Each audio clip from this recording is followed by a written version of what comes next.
আপনি কি হাসতে চান তাহলে ভিডিওগুলো দেখুন। তবে হ্যাঁ, ভিডিওগুলো দেখে যদি আপনি একটু হেসে থাকেন তাহলে একটু লাইক করে চ্যানেলটি সাবস্ক্রাইব করবেন। আর যদি হাসি কন্ট্রোল করে ফেলেন তাহলে কমেন্টে বলে যাবেন। নাম্বার 3।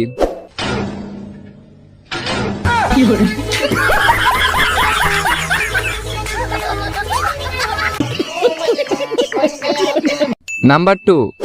भाई भाई भाई बोला कि कौन चुप बोल रहा है? क्या हुआ?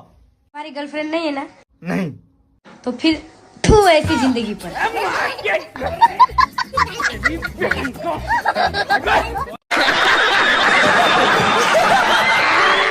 नंबर 1। हेलो, हाँ बाबू, कुछ ना बस हमारी 5 स्टार होटल में दूध पिया है। हाँ चलो ठीक है, हम दूध पी के बाद में फोन करब ना। बैगन ठीक है।